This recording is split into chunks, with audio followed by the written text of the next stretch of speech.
So you're looking for the perfect condo in South Florida, your dream condo in South Florida? Of course you are, and you want to find the one that's perfect for you. Well, stick around, we have a comprehensive guide for you. But they're not all the same. There's a lot you need to know about condos and condo living. 6 key things in looking at condos in South Florida. So your dream condo in South Florida, finding the perfect one in this comprehensive guide. So, and stick around because the number 6 is a doozy. Most folks miss it and you're not gonna want to.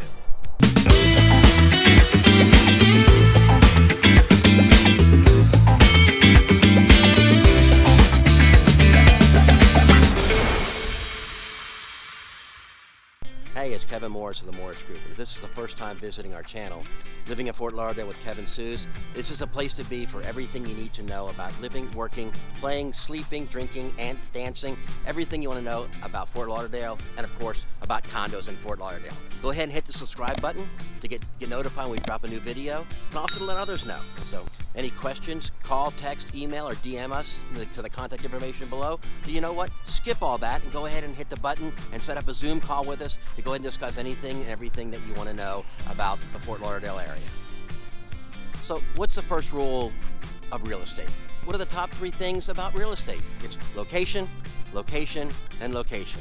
Okay, so now all joking aside, I mean, basically everybody's looking at it from the standpoint of location.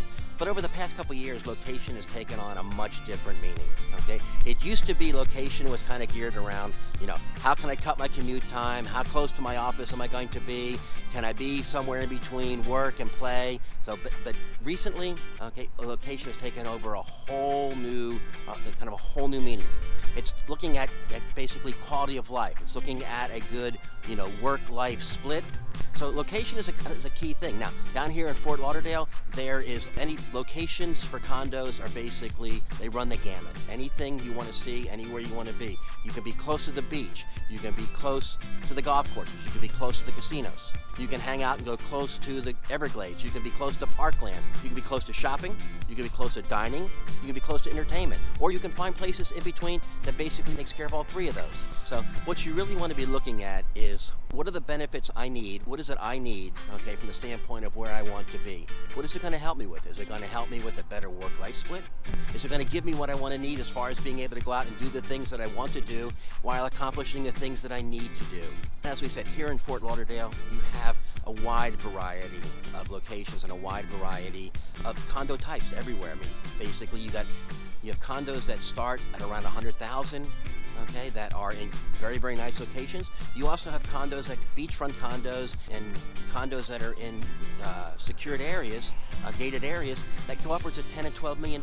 So it basically, if it's budget you're looking at, if it's location you're looking at, if it's a combination of both, we have it for you.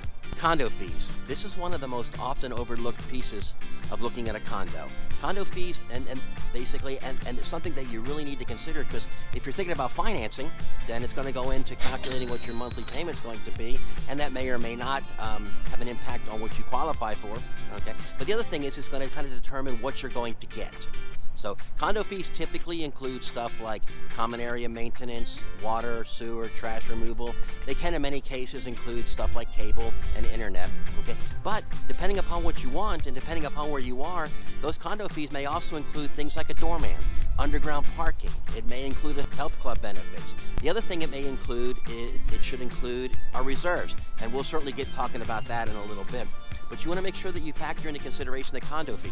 Now, condo fees can range anywhere from a couple $100 a month to a couple of $1,000s a month, again, depending upon where you are and what's included in there. So you definitely want to take a look at the condo fees. Make sure that you ask your realtor, because that's one of the first things that we tell folks. Is there a monthly amount that you're looking at for condo fees, so that we can manage folks' expectations accordingly?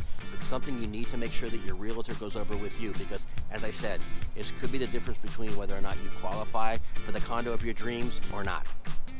Amenities, okay? Now, what do I mean by amenities? I mean, most condos have they have an elevator, they have a common area, they have washer and dryer either in the unit itself or it's on the same floor. Most of them have some kind of a club area to hang out in, but basically the amenities, they run the gamut. They make anything from just basically having a pool in a clubhouse, to having a fitness club, to having a meeting area. Some places like the one we're at right now in Palm Air, they also have access to 3 golf courses. it's just all basically whatever you're looking for, whatever you could be thinking about. You need to factor into your search the kind of amenities that you're looking for. That's going to impact your quality of life. It's going to impact what you want. Now, there also may be some amenities that you need. Maybe you need to have covered parking. Maybe you need to have a gate. Maybe you need to have a gate coming through. Maybe you need to have security, to make security going around to make sure that make you feel comfortable. These are things that you need to look at. So make sure that when you're going through and kind of creating your want list and your need list for your condos, make sure that you look around and see what kind of amenities are available. Okay. And oh, by the way, basically whatever amenity it is, it's going to come with a cost. So you need to factor that into your calculation, factor that into your equation too. Condo associations. So in Florida, basically every condominium complex has to have an association, either for-profit or not-for-profit, to basically run it, manage it, and make sure things are taken care of. The condo association ostensibly is there to make sure that all the common area things, there are elevators for anything up 2 levels or above, the parking lot, the roof, the common area, all that kind of stuff is taken care of, okay? You need to check out the condo association. The flexibility, the amenability, the ability of the condo association to welcome its owners basically runs the gamut. We have some that are there that understand the need to have a great, compatible, almost a kumbaya type of relationship with the owners, all the way down to ones that we not very favorably refer to as condo commandos. These are the ones that think that because they're on the board, and because it's an association, and because it was done this way when the condos were built maybe 20, 25, 30, 40 years ago, okay, it needs to stay this way. So folks, you need to take a look at the condo association. Ask your realtor if they have experience with the condo association. We make sure that we check out the condo association for all of our clients. We go back and we talk to other owners. We talk to other realtors. We want to make sure that we get the lowdown on the condo association. Are they going to be with you in everything that you do? Are they going to be against you in everything that you do? So it's something that you really need to take care of, and you need to be able to have confidence in that association to make sure that they're going to take care of things if for some reason you're only going to be here a part of the year, or if you're thinking about in the future, if you're thinking about renting it out, or if you're thinking about having folks come and visit you. You want to make sure that the condo association is going to embrace is going to embrace you, and going to embrace your visitors, your guests, and your friends. Pet friendly.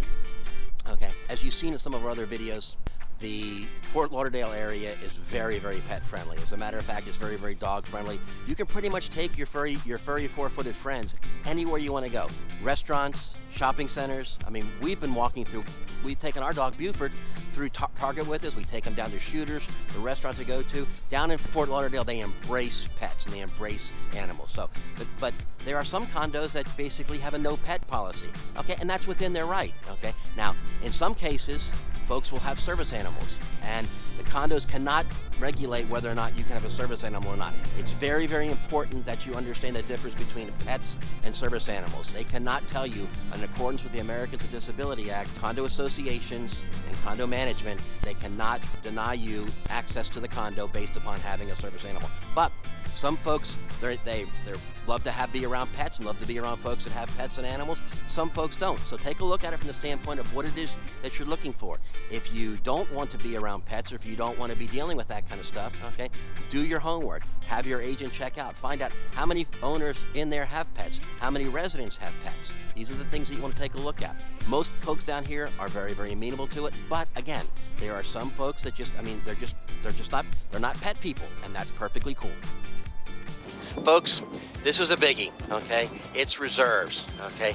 Every condo association is required to have reserves, okay? As a matter of fact, it's so critical from the standpoint of the operation of the condos themselves and the association that Florida's legislation has passed, the Florida government has passed legislation that basically all associations have to have reserves in place by January 1st, 2025, okay? So basically, what are reserves? In the simplest terms, reserves are basically money that's set aside. It's kind of, think of it as rainy day fund. Okay, it's money that's set aside to cover expenses that are not covered off on a monthly or an annual basis. Okay, it would be things like replacing a roof, redoing a parking lot, having to repaint the entire building. Okay, maybe it's there to cover shortfalls on insurance from the standpoint of deductibles. South Florida, we do have down here in South Florida in Fort Lauderdale, we do have storms, we do have hurricanes, and sometimes the damage from the hurricanes can be significant to the point to where they exceed the deductible of the insurance, okay, or it could be significant enough to where it actually exceeds the coverage, okay. That hasn't happened down here in the time that Suzanne and I have been down here, but that kind of stuff does happen. So essentially, how are reserves calculated? And it's actually, for something that people make to be so complex, it's actually very, very simple. Basically what reserves are is you take the cost of replacing or repairing whatever it is, and you divide it by the useful life. So let's say your condo requires a new roof. It's going to require a new roof in about 5 years, okay? And a new roof is going to cost $100,000. $100,000 divided by 5 is $20,000. So your condo association, your condo management company should be basically contributing as part of your condo fees, should be contributing in excess of $20,000 or more every year into the reserves. And those reserves are something that is basically, it needs to be voted on, it needs to be disclosed. People need to know what's going on, what's happening with those. It's not a slush fund that the board can use to go out and spend whatever they want to. They need to review those things, they need to communicate it out to the owners and make sure that they know. The other thing about reserves, this is how important reserves are, okay? This is also how critical it is. There are lenders that may or may not lend depending upon the reserves. There may be assessments that come up based upon certain things that occur that should be funded from the reserves. If your association doesn't have adequate reserves, you're going to be paying a special assessment. We have some friends that moved out here. They came down, they found a beautiful condo. They loved it. Everything was done the way that they wanted to do, okay? But for whatever reason, there wasn't adequate reserves. They ended up, the week after they moved in, they ended up getting hit with a special assessment to the tune of $100 a month for the next 7 years, okay? That's a lot of money. That's $9,600 that they weren't even aware of that was going to come in. Now that may or may not have made an impact on whether or not they chose the condo. They chose that particular property. Okay, so folks, I mean it. You've got to take a look at those reserves. You've got to make sure you ask about it. That's one of the first things that we ask about. That's one of the first things that we inquire about. We get the financials from the association to make sure. The other thing is that, like I said, sometimes lenders, if there is not enough reserves, lenders will not lend to that particular property. Lenders are, if you're going through the lending route, or if you're going to borrowing route to finance it, to finance your condo, okay, you can bet your bottom dollar that your lender is going to ask for reserves. They're going to ask for the financials of the association. They're going to ask for the reserves. So folks, this is something that so many folks just seem to overlook, okay? But it's critical. It is absolutely critical. And it may well be the difference between you getting into the condo of your dreams that you can afford and end up having basically a condo nightmare that ends up nickel and diming you to the entire duration of your ownership. Or, okay, it may make it to the point to where your lender won't lend on it, and you may have to go out and seek alternative sources of financing, and that may include, going out and having to pay cash. And that could be a problem if you're not ready to. So folks, take a look at it. I cannot overstate this enough. Reserves are critical. So folks, in summary, finding a dream condo here in Fort Lauderdale doesn't have to be an effort in frustration or an effort in confusion. It's actually, you just need to make sure that you know what you're looking for, that you reach out and work with folks who know what they're doing, who are neighborhood experts who know what's going on. Okay? So, hey, if you found our video entertaining, or if you found it engaging, please go ahead and drop a comment. Okay, hit the subscribe button, hit the bell to be notified whenever we drop a new video, and let your friends know there's a new video. Okay, and if you have any questions, please feel free to hit us up on the contact information below. Okay, you can send us an email, you can send us a text, you can give us a phone call, you can DM us, or as I said before, you can go ahead and skip the whole thing, go ahead and hit the Zoom link and set up a call. We can discuss whatever it is that you want to discuss, that you need to discuss, make sure everything is taken care of for you. And until next time,